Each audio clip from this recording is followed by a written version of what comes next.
నమస్తే, అందరికీ శుభోదయం. న్యూస్ టాప్ మార్నింగ్ హెడ్లైన్స్ కి స్వాగతం. ఆంధ్రప్రదేశ్ ప్రధాన దినపత్రికల్లో వచ్చిన వార్తాంశాలను ఒకసారి చూద్దాం.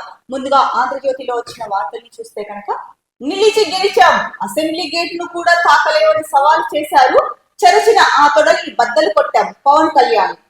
100% స్ట్రైక్ రేట్ తో ఘన విజయం సాధించాం, నిలబడ్డాం, 4 దశాబ్దాల టీడీపీని నిలబెట్టాం, 21 మంది ఎమ్మెల్యేలతో అసెంబ్లీలో, 2 ఎంపీలతో పార్లమెంట్ లో అడుగు పెట్టాం, ఇప్పుడు జయకేతనం ఎగరవేస్తున్నాం, వైసీపీ వాళ్ళు మళ్ళీ వస్తే తప్పు మనదే అవుతుంది, రాజకీయాల్లోకి వచ్చి వేల కోట్లు సంపాదన, ఆ డబ్బు కోసం అన్నా చెల్లెళ్ళు కొట్టుకుంటుంటే మనకు సమస్య ఎలా అవుతుంది, జనసేనకు తెలంగాణ జన్మస్థలం, ఆంధ్ర కర్మస్థానం, అసెంబ్లీ గేట్ ను కూడా తాకలేవని మనల్ని ఛాలెంజ్ చేసి తెలిసిన ఆ తొడల్ని బద్దలు కొట్టాం, అసెంబ్లీలో 21 మంది ఎమ్మెల్యేలు, పార్లమెంట్ లో 2 ఎంపీలతో అడుగు పెట్టాం, దేశమంతా తల తిప్పి తిరిగే చూసేలా 100% స్ట్రైక్ రేట్ తో ఘన విజయం సాధించాం, ఎన్డీఏ ప్రభుత్వాన్ని నిలబెట్టాం, ఈ రోజు జయకేతనం ఎగరవేస్తున్నాం.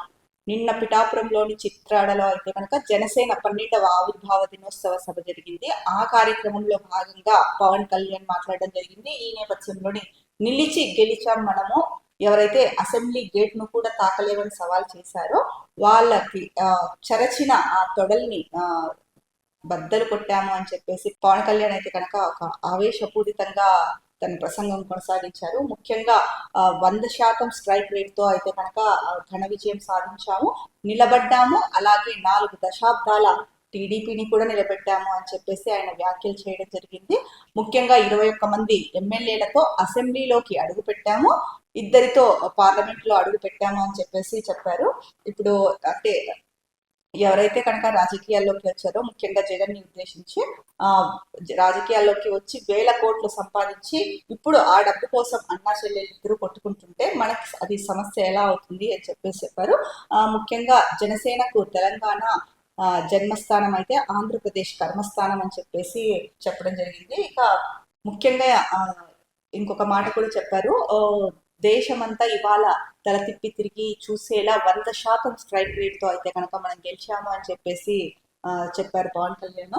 అయితే ఇంకా తను మాట్లాడుతూ, బహుభాషలే దేశానికి మంచిది, తమిళనాడులో హిందీని వద్దంటారా, అలాగైతే మీ సినిమాలను హిందీలోకి అనువదించవద్దు, డబ్బులైతే కావాలా, రాజకీయ వైరుధ్యాలతో దేశాన్ని ముక్కలు చేయొద్దు, సనాతన ధర్మం నా రక్తంలోనే ఉంది, ఆవిర్భావ సభలో జనసేనాని పవన్ కళ్యాణ్. సో బహుభాషలే దేశానికి మంచిది అని చెప్తూ తమిళనాడులో ఏదైతే ఉందో జాతీయ విద్యా విధానం ఎన్ఈపీని వ్యతిరేకిస్తూ హిందీని మేము యాక్సెప్ట్ చేయమని చెప్పేసి తమిళనాడు సీఎం స్టాలిన్ చెప్తున్నారు ఒకవైపు. ఈ నేపథ్యంలో నిన్న ఆవిర్భావ సభలో దీనిపైన కూడా పవన్ కళ్యాణ్ మాట్లాడారు. తమిళనాడులో హిందీ వద్దంటారా, అలాగైతే మీ సినిమాలను హిందీలోకి అనువదించవద్దు, డబ్బులు అయితే మీకు కావాలా, రాజకీయ వైరుధ్యాలతో దేశాన్ని ముక్కలు చేయొద్దు, సనాతన ధర్మం నా రక్తంలోనే ఉంది అని చెప్పేసి చెప్పారు.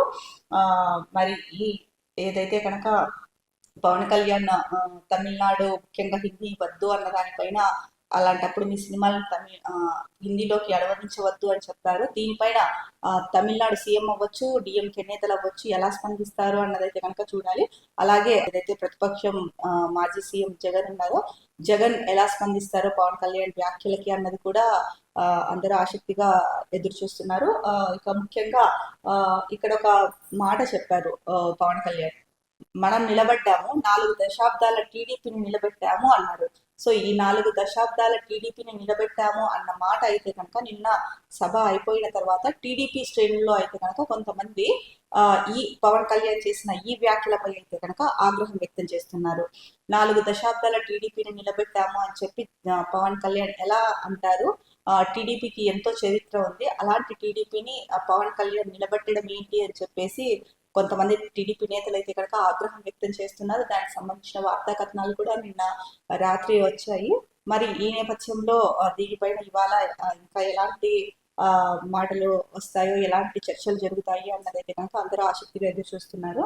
ఎందుకంటే ఇక్కడ చూస్తే కనుక జనాలు ఎన్ని లక్షల్లో వచ్చారో ఇక్కడ మనకి స్పష్టంగా తెలుస్తోంది. భారీ సంఖ్యలో అయితే కనుక జన సైనికులు అవ్వచ్చు, జనసేన అభిమానులు అవ్వచ్చు, పవన్ కళ్యాణ్ అభిమానులు అవ్వచ్చు, అందరూ సభకు హాజరయ్యారు. ఏర్పాట్లు కూడా ఎక్కడ ఏ లోటు జరగకోకుండా ఏర్పాట్లు కూడా చాలా ఘనంగానే చేశారు. కానీ అంతమందిలో ఒక్కొక్కసారి ఏమవుతుందంటే, ఎక్కువ మందిని చూసినప్పుడు తట్టు అధికారంలోకి వచ్చిన తర్వాత చేస్తున్న మొదటి ఆవిర్భావ వేడుక ఇది. జనసేనకు ఇది 12వ ఆవిర్భావ వేడుక అయినప్పటికీ కూడా అధికారంలోకి వచ్చిన తర్వాత చేస్తున్నదైతే కనుక మొదటిది. సో దీంట్లో ఒక్కొక్కసారి జనాల్ని చూసినప్పుడు అధికారంలోకి వచ్చిన తర్వాత మాట్లాడడం అవ్వచ్చు. ఒక్కొక్కసారి ఏమవుతుందంటే కనుక ఆ ఇదిలో మాట్లాడేటప్పుడు కంట్రోల్ తప్పి మాట్లాడతారు ఒక్కొక్కసారి కొంతమంది. అప్పుడు ఏం మాట్లాడుతున్నారు అన్నది కూడా ఆ ఆవేశంలో ఆ మాట తీరు అలా వెళ్ళిపోతూ ఉంటుంది. అది ఒక్కొక్కసారి నష్టం చేకూర్చే అవకాశం కూడా ఉంది. ఇప్పుడు ఎగ్జాంపుల్ ఏదైతే 4 దశాబ్దాల టీడీపీని నిలబెట్టాము అని పవన్ కళ్యాణ్ చెప్తున్నారో ఇది అలా మాట్లాడిన మాటే అయి ఉండొచ్చు. ఇది టీడీపీ నేతల్లో చాలా మందికి కోపం తెప్పించిన విషయం.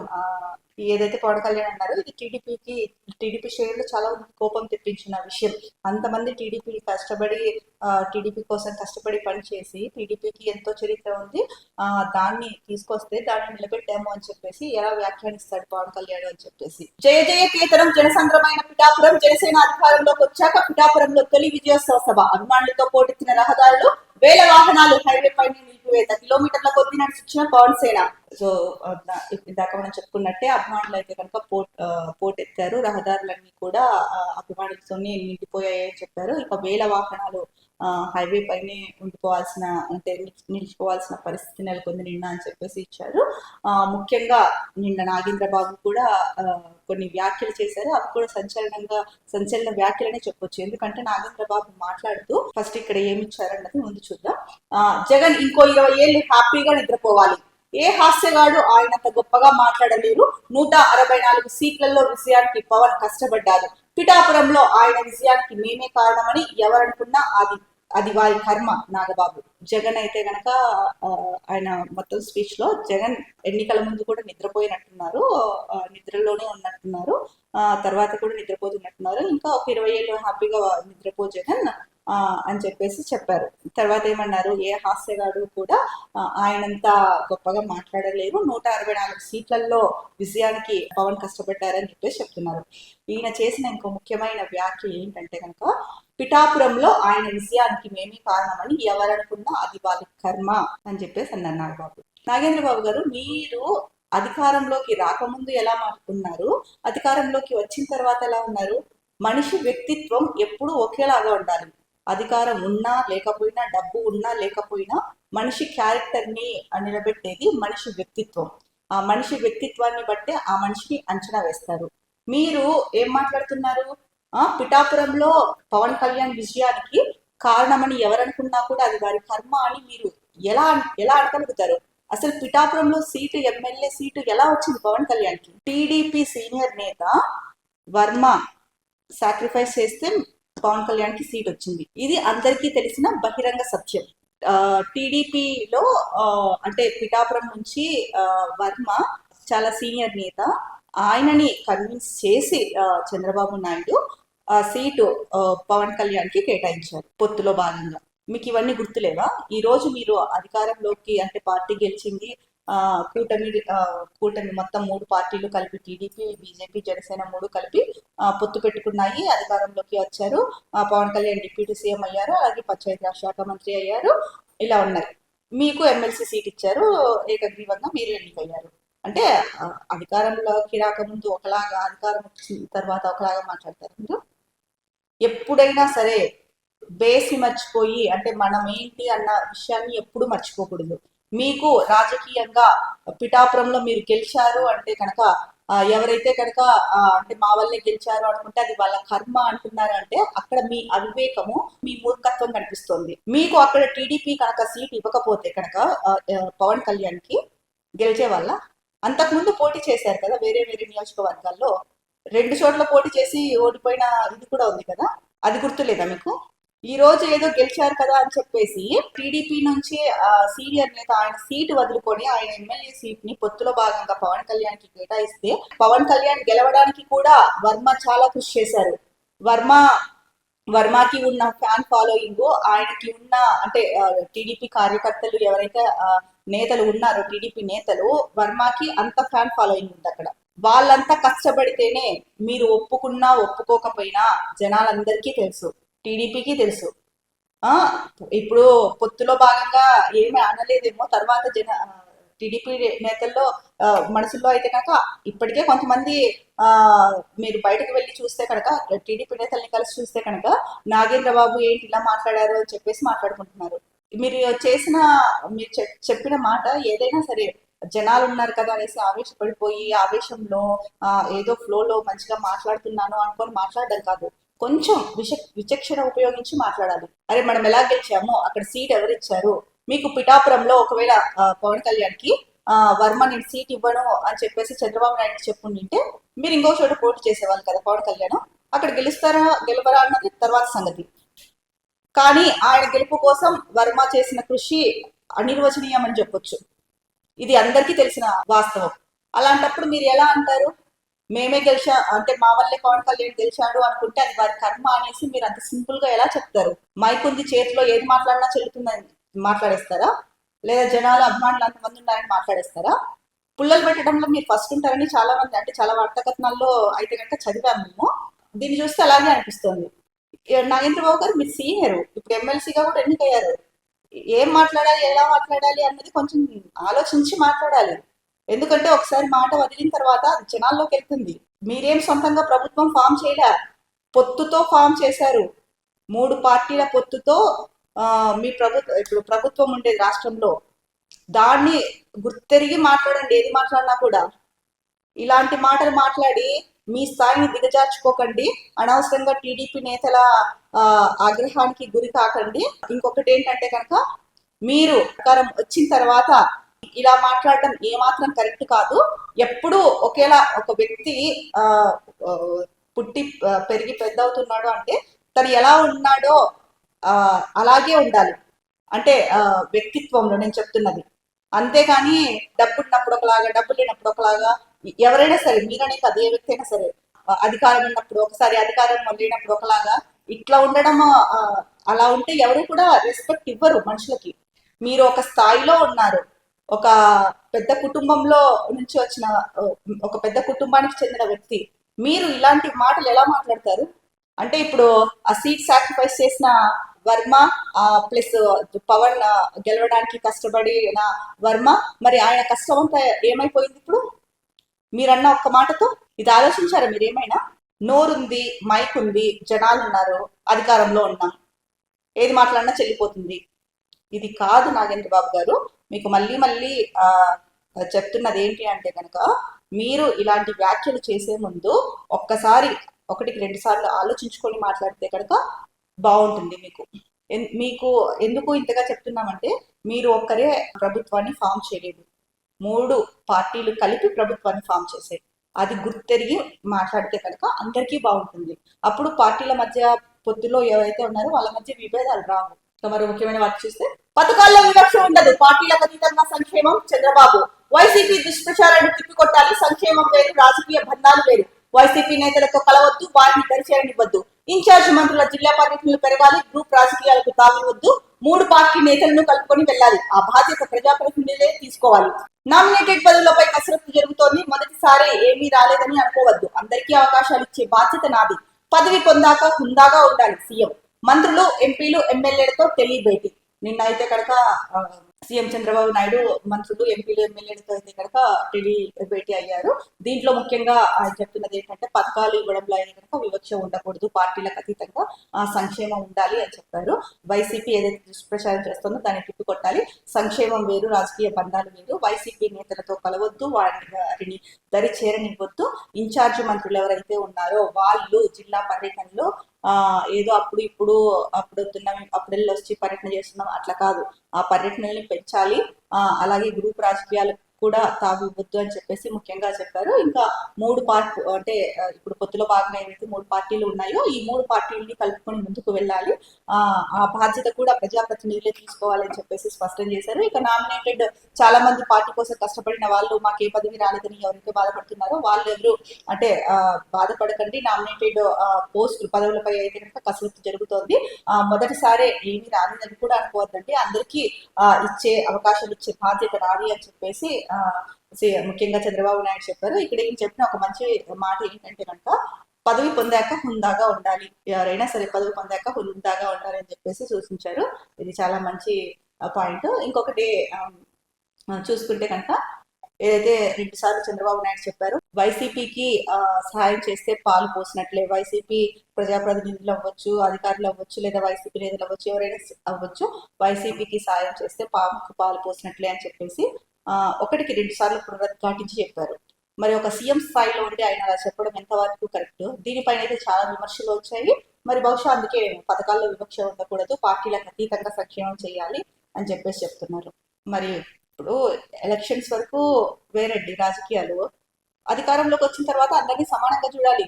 అందరూ అంటే ఓటేయలేదని, లేదంటే వీళ్ళు వైసీపీకి చెందిన వాళ్ళని చెప్పేసి, లేదా వీళ్ళు ఇంకొక పార్టీకి చెందిన వాళ్ళని చెప్పేసి వాళ్ళ మీద కక్ష సాధిస్తారా?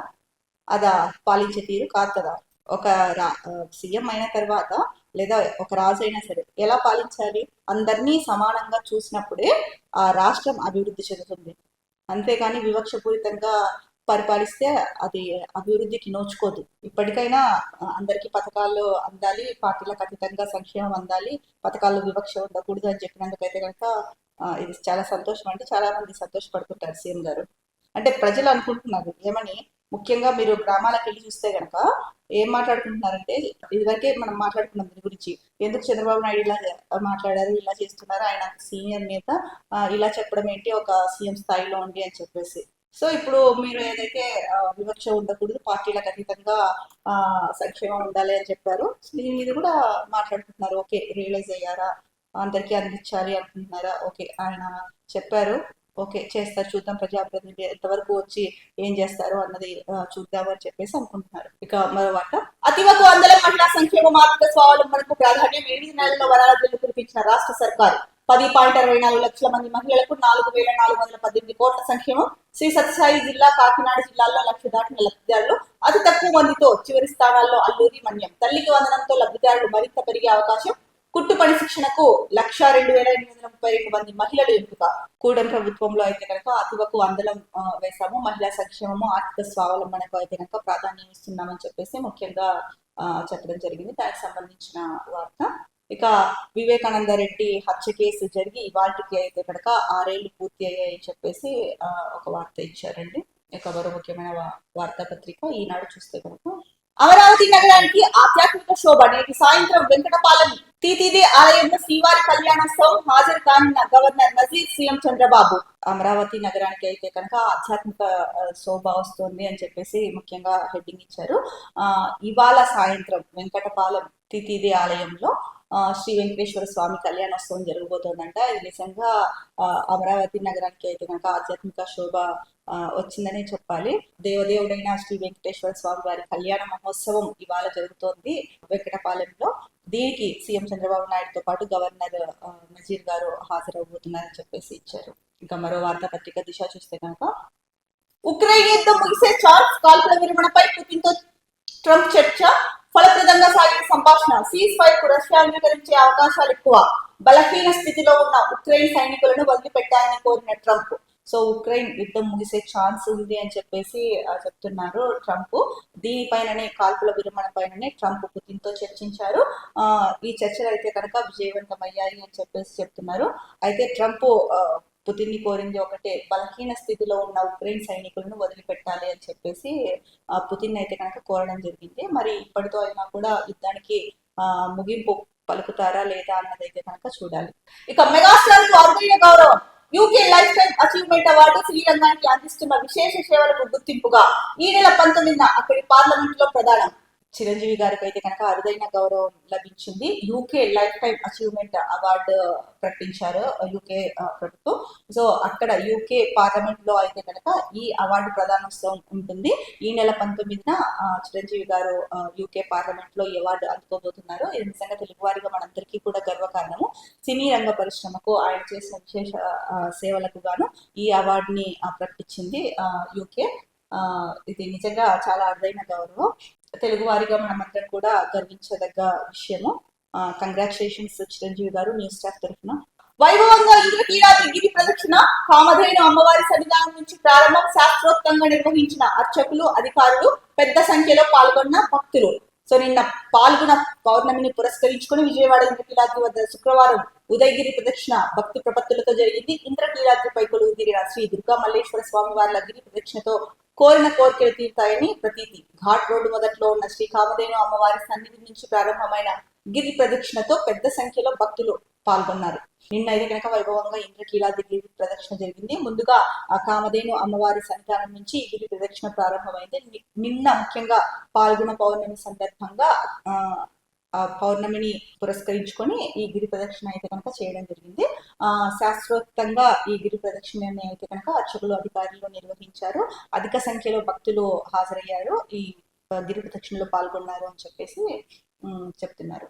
ఇక కర్నూలు జిల్లాలో వింత ఆచారం. హోలీ వేళ స్త్రీ వేషధారణలో పురుషులు కోరిన కోరికలు నెరవేరుతాయని నమ్మకం. కర్నూలు జిల్లాలో అయితే కనుక హోలీ పండుగ రోజు ఒక వింత ఆచారము ఉంది అని చెప్పేసి వార్త ఇచ్చారు. ముఖ్యంగా హోలీ రోజున అయితే కనుక పురుషులు స్త్రీ వేషధారణలో కనిపిస్తారు, అంటే స్త్రీలలాగా రెడీ అవుతారు అని చెప్పేసి. ఎందుకంటే ఇలా చేయడం వల్ల కోరిన కోరికలు నెరవేరుతాయని చెప్పేసి అక్కడ వాళ్ళకి నమ్మకము. ఈ నేపథ్యంలోనే హోలీ రోజున ఇలా చేయడం జరుగుతుంది. ఇక అమరావతికి పునరుజ్జీవ ముహూర్తం ఖరారు. ఏప్రిల్ 15న శ్రీకారం పునః ప్రారంభించనున్న ప్రధాని మోడీ ఇప్పటికే భారీగా సమకూరిన నిధులు. సో అమరావతికి అయితే కనుక మళ్ళీ పునరుజ్జీవం వస్తుంది అని చెప్పేసి చెప్తున్నారు. ఎందుకంటే కనుక ఏదైతే స్టేట్ సపరేట్ అయిపోయిన తర్వాత అమరావతిని రాజధానిగా ఏర్పాటు చేయబోతున్నాము అని చెప్పేసి అప్పట్లో శంకుస్థాపన చేశారో, భూమి పూజ చేశారో నిర్మాణానికి, రాజధాని నిర్మాణానికి. సో మళ్ళీ ఇప్పుడు ఆ భూమి పూజ, అదే రాజధానికి భూమి పూజను అయితే కనుక మోడీ చేతిలో మీదుగానే మళ్ళీ రాజధానిని పునః ప్రారంభించబోతున్నారు. ఈ ఏప్రిల్ 15న అయితే కనుక దీనికి ముహూర్తం ఖరారైంది అని చెప్పేసి చెప్తున్నారు. ఇంకా దీనికి సంబంధించి అంటే ఈ రాజధాని నిర్మాణానికి సంబంధించి నిధులైతే ఇప్పటికే భారీగా వచ్చాయని చెప్పేసి కూడా చెప్తున్నారు. ఏదేమైనా కూడా ఆంధ్రప్రదేశ్ రాజధానికి మరో ముందడుగు పడబోతోంది. ఇక తప్పు చేసిన వీసీని వదిలిపెట్టడం, ఎవరిపైన కక్ష సాధింపులు ఉండవు, చట్టం ఉల్లంఘించిన వారిపైన చర్యలు. ఐటీ విద్యాశాఖల మంత్రి నారా లోకేష్ కేంద్ర మంత్రి పెమ్మసానితో కలిసి మంగళగిరిలో పలు అభివృద్ధి కార్యక్రమాలకు శ్రీకారం. సో తప్పు చేసిన వీసీలు ఎవరైనా సరే వాళ్ళని వదిలిపెట్టే ప్రసక్తే లేదు. అలాగని ఎవరిపైన కక్ష సాధింపు చర్యలు అయితే ఉండవు. ఎవరు తప్పు చేశారో, చట్టాన్ని ఉల్లంఘించారో వారిపైన మాత్రమే చర్యలు ఉంటాయని చెప్పేసి లోకేష్ చెప్పడం జరిగింది. నిన్న అయితే కనుక పశ్చిమ గోదావరి జిల్లా కుంచనపల్లి దగ్గర అయితే కనుక ఘోర రోడ్డు ప్రమాదం జరిగింది. ఇందులో కారును ఢీకొట్టిన డిసిఎం వ్యాన్, ముగ్గురు దుర్మరణం చెందారు. పశ్చిమ గోదావరి జిల్లా కుంచనపల్లి వద్ద ఘటన. నిన్న అయితే కనుక ఈ ఘోర రోడ్డు ప్రమాదం జరిగింది. కారును ఢీకొట్టిన డిసిఎం వ్యాన్, ఇందులో ముగ్గురు దుర్మరణం చెందారని చెప్పేసి ఇచ్చారు. గోదావరిలో దూకి దంపతులు ఆత్మహత్య, ఆర్థిక ఇబ్బందులే కారణమంటూ సూసైడ్ నోట్. మృతులు కాళ్ళ వెంకటరమణ, వరలక్ష్మిగా గుర్తింపు. నిన్న అయితే కనుక గోదావరిలో దూకి దంపతులు ఇద్దరు అంటే ఆర్థిక ఇబ్బందుల కారణంగా ఆత్మహత్య చేసుకుంటున్నామని చెప్పేసి సూసైడ్ నోట్ రాసి గోదావరిలో దూకారు అని చెప్పేసి ఇచ్చారు. ఇద్దరు ఆత్మహత్య చేసుకున్నారు అని చెప్పేసి. ఈ మధ్య కాలంలో అయితే కనుక ఆర్థిక ఇబ్బంది ఎక్కువగా, అంటే ఆరోగ్య సమస్యలు ఉన్నాయని ఒకవైపు చెప్తున్నా కూడా ఆర్థిక ఇబ్బందుల కారణంగా అయితే కనుక ఈ మధ్య కాలంలో ఆత్మహత్య చేసుకునే వారి సంఖ్య పెరిగిపోతుంది. ఇటీవల కూడా చూసాము, దంపతులు ఇద్దరు వారి ముందుగా పిల్లలిద్దరిని చంపేసి దంపతులు ఇద్దరు కూడా సూసైడ్ చేసుకున్నారు. అంతకుముందు కూడా ఇలాగే జరిగింది ఒక ఇన్సిడెంట్.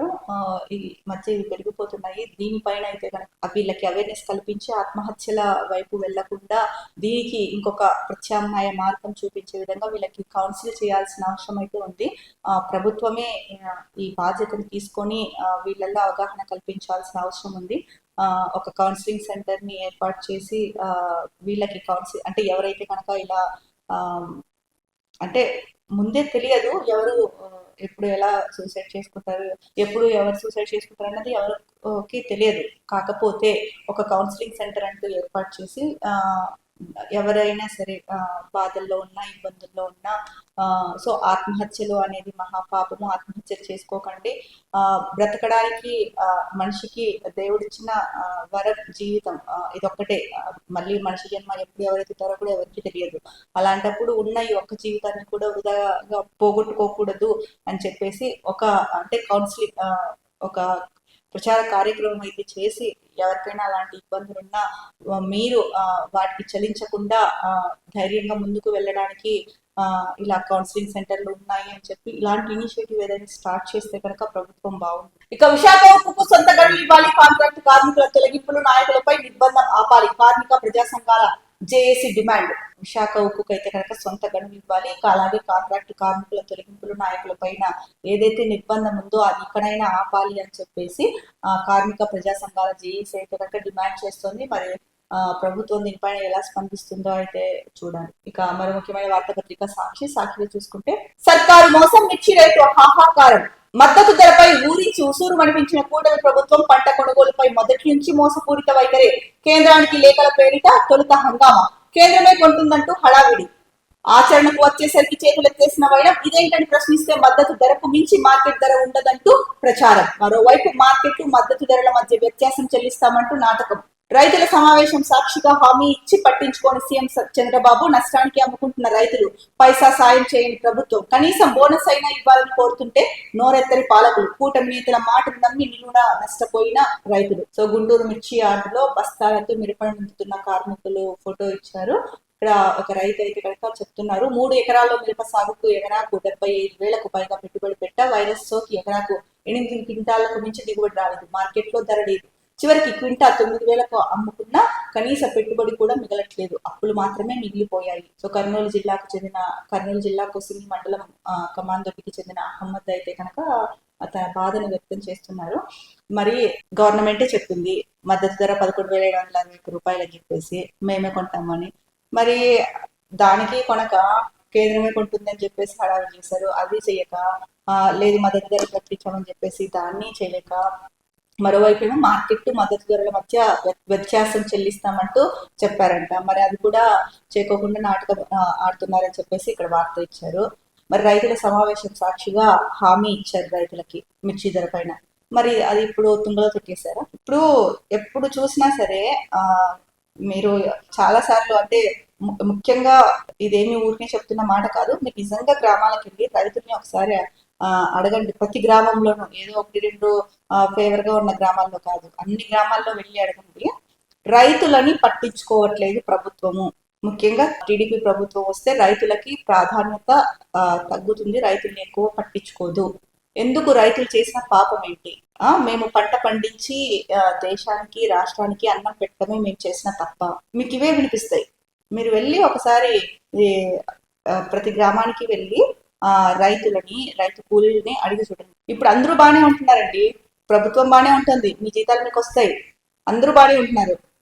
6 కాలం కష్టపడి పంట పండించి దిగుబడి ఉన్న రేటు లేక, లేదా రేటు ఉన్న దిగుబడి లేక ఎట్టొచ్చినా కూడా నష్టపోతున్నది ఎవరు ఎక్కువగా అంటే రైతులు. వారికి సాయం చేయాల్సింది పోయి చేస్తామని మద్దతు హామీ ఇచ్చి కూడా దాన్ని కూడా తుంగలో దక్కేస్తే ఇంకెవరు చెప్పుకుంటారు? వాళ్ళు నష్టానికి అమ్ముకుంటున్నారంట. 9,000కి క్వింటా 9,000కి అమ్మినా కూడా కనీస పెట్టుబడి కూడా మిగలట్లేదని చెప్పేసి అక్కడ రైతు ఆవేదన వ్యక్తం చేస్తున్నారు. ఇది ఒక మిర్చి రైతే కాదండి, చాలా మంది రైతుల పరిస్థితి ఇలాగే ఉంది. మరి ప్రభుత్వం ఎందుకు నిమ్మకు నీరెత్తినట్లుంది? మాటలేమో చెప్తోంది, ఆచరణలో మాత్రం చేయట్లేదు. ఇదేనా మీరు రైతులకు ఇచ్చే ప్రాధాన్యత? ఓట్లు మాత్రం కావాలి.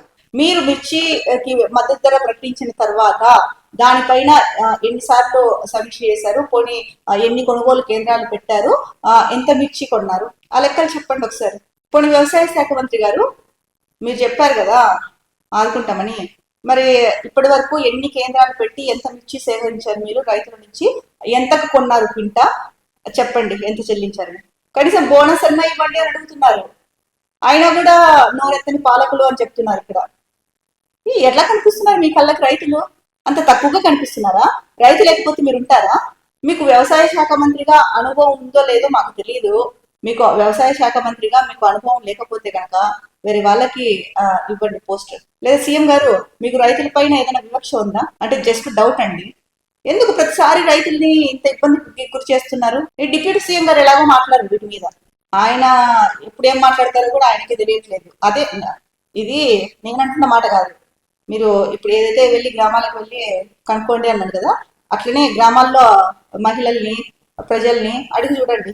చాలా మంది నుంచి ఏం ఆన్సర్ వస్తుందో మీకే తెలుస్తుంది.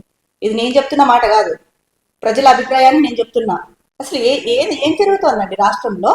ఎక్కడైనా సరే రైతులని మరచి ఏ రాష్ట్రము కూడా సుభిక్షంగా, ఏ రాష్ట్రమైనా సరే సుభిక్షంగా ముందుకు వెళ్ళాలంటే రైతులు లేనిది ఆ రాష్ట్రం సుభిక్షంగా ముందుకు వెళ్ళదు. మీరు 100 కాదు 1000 పరిశ్రమలు తీసుకొచ్చి పెట్టండి రాష్ట్రంలో, ఆ రాష్ట్రం సుభిక్షంగా ముందుకు వెళ్ళదు. రైతుల సంక్షేమం లేకపోతే, రైతులు లేకపోతే ఏ రాష్ట్రం కూడా రాష్ట్రం కాదు దేశమైనా సరే ఇది వాస్తవం మీ అందరికీ బాగా తెలుసు. అయినా కూడా ఎందుకు రైతుల మీద వివక్ష చూపిస్తున్నారు? అసలు ఏంది మీకు రైతులు అంటే పడదా లేకపోతే ఏంది? ఒకసారి కాదు, 2 సార్లు కాదు, ఎన్నిసార్లు ఆ రైతుల గురించి పట్టించుకోవట్లేదని వార్తలు వస్తున్నాయి. ఊరికే మాటలు చెప్తే సరిపోదు, ఆ మాటలు ఆచరణలో పెట్టాలి. ఏం పాపం చేశారు మీకు రైతులు? ఇక మరో ముఖ్యమైన వార్త, 40 ఏళ్ల టీడీపీని నిలబెట్ట జనసేన 12వ ఆవిర్భావ సభలో పవన్ కళ్యాణ్. నాన్న చెప్పినట్లు డిగ్రీ పూర్తి చేయలేకపోయా, సనాతన ధర్మం నా రక్తంలోనే ఉంది, హిందీ వద్దనే వారు సినిమాలను ఆ భాషలో డబ్ చేయవద్దు. మనం ఇందాక చూసాము ఆంధ్రజ్యోతి పేపర్లో కూడా, అంటే జనసేన ఆవిర్భావ సభలో పవన్ కళ్యాణ్ మాట్లాడినది. అయితే ఇక్కడ ఆయన సనాతన ధర్మం నా రక్తంలోనే ఉంది అని చెప్పారు. నిన్న మనం ఒక వార్త చూసామండి, పిన్నెల్లిలో అనుకుంటా, మొత్తానికైతే ఒక గ్రామంలో శ్రీ వేణుగోపాల స్వామి వారి జాతర జరుగుతుంటే అక్కడ డాన్స్ షో ఒకటి పెట్టారంట. ఆ డాన్స్ షో చేసే క్రమంలో ఆ డాన్స్ షో పెట్టారు ఒకటి, ఇంకొకటి కొంతమంది యువకులు మద్యం సేవించి అమ్మాయిల పట్ల అసభ్యంగా ప్రవర్తిస్తుంటే అక్కడ ఆ మహిళా ఎస్ఐ వాళ్ళని వారించింది. వారిస్తే ఆవిడని జుట్టు పట్టుకొని కొట్టారని చెప్పేసి వార్త వచ్చింది. ఆమె భయపడి ఆ ఎస్ఐ వేరే ఇంట్లోకి వెళ్ళిపోయి దాక్కుంటే అక్కడికి కూడా వెళ్ళి రభస చేశారు. మరి సనాతన ధర్మం మీ రక్తంలో ఉన్నప్పుడు దీనిపైన మీరు ఎందుకు స్పందించలేదు?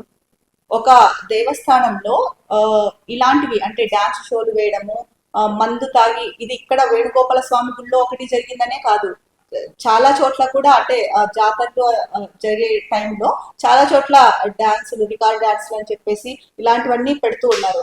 మరి సనాతన ధర్మంలో ఉన్న మీరు ఇవి ఎంతవరకు కరెక్టో చెప్పండి. సనాతన ధర్మంలో ఉన్నప్పుడు ఇలాంటి వాటికి అడ్డుకట్ట వేయాలి కదా. పవిత్రమైన దేవస్థానంలో దేవుడి జాతర జరిగేటప్పుడు ఇలాంటివి చేస్తారా? తాగి వస్తారా? మద్యం సేవించి వస్తారా? ఒక లేడీ ఎస్ఐకి జుట్టు పట్టుకొని లాక్కుని వెళ్తారా? కొడతారా? మరి వీటిపైన మీరు ఎందుకు స్పందించట్లేదు? ఇవన్నీ మీకేం కనిపించట్లేదా? మీరేమో ఆడబిడ్డ జోలికి వస్తే తాట తీస్తా అంటారు. సీఎం గారేమో మొన్న మహిళా దినోత్సవం రోజు ఆడబిడ్డ జోలికి వస్తే అదే లాస్ట్ డే అన్నారు. మరి ఒక మహిళా ఎస్ఐనే జుట్టు పట్టుకొని కొట్టారు అంటే ఇక సామాన్యుల మహిళల పరిస్థితి ఏంటి? ఇది మీకు అర్థం కాదు ఎంత చెప్పినా కూడా. ఎందుకంటే కనుక అనుభవించే వాళ్ళకి తెలుస్తున్న బాధ. ఇది ఆంధ్రప్రదేశ్ వార్తాపత్రికల్లో వచ్చిన ముఖ్యాంశాలు. రేపటి న్యూస్ ట్యాప్ మార్నింగ్ హెడ్లైన్స్ లో మళ్ళీ కలుద్దాం. అంతవరకు సెలవు, నమస్కారం. Be happy, stay strong, stay healthy.